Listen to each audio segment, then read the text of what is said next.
আসসালামু আলাইকুম। কেমন আছেন সবাই? অনেকদিন পর আজকে আপনাদের সাথে ব্লগ আকারে কিছু কথা বলব। যেটা হচ্ছে বর্তমানে শিক্ষা ব্যবস্থা।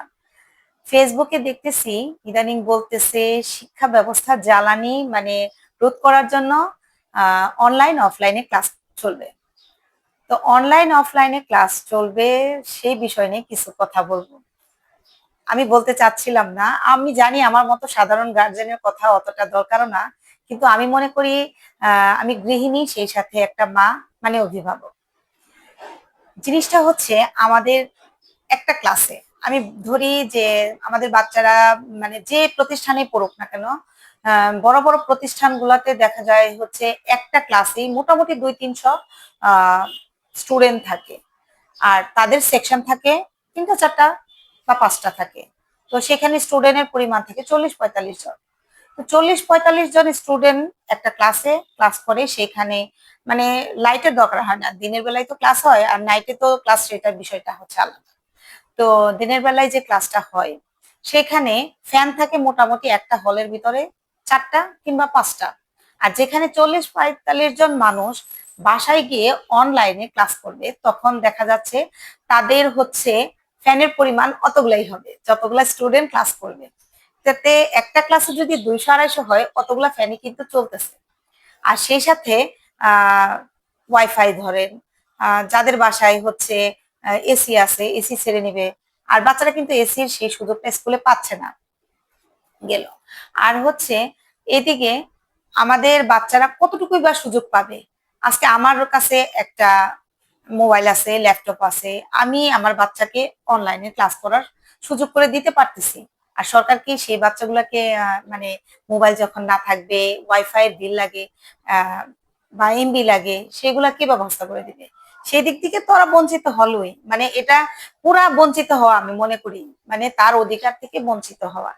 অনলাইনে ক্লাস করলে বাচ্চারা যেমন ক্ষতি, ঠিক তেমনটা বঞ্চিত হওয়া। বাচ্চাদের লেখাপড়ার বিষয়টা যদি আমরা চিন্তা করতে যাই, যদি আমরা অনলাইনে ক্লাস করি, তাহলে বাচ্চারা দেখা যাবে আমি আমার বাচ্চার সামনে আমি বসে আছি, একটা ল্যাপটপ দিয়ে রাখলাম, ল্যাপটপে সে ক্লাস করতেছে। একপাশে সে দেখা যাচ্ছে মেসেজে কথা বলতেছে, গ্রুপের সাথে চ্যাট করতেছে। ওইটা কিন্তু আমি যতক্ষণ আমি বুঝবো তাহলে কিন্তু বুঝতে পারবো যে আমার বাচ্চা এই জিনিসটা করতেছে। ঠিক আছে? আর যে মা বাসায় থাকবে না, ধরেন কোনো মা টিচার, কোনো মা অফিসার, কোনো জায়গায় সরকারি কর্মকর্তা, তারা কিন্তু আর থাকতে পারতেছে না। তাদের কাছে হয়তোবা নানি, দাদি, খালা কিংবা কাজের বুয়া থাকে। তারা কি আর ওইভাবে খেয়াল করে দেখবে?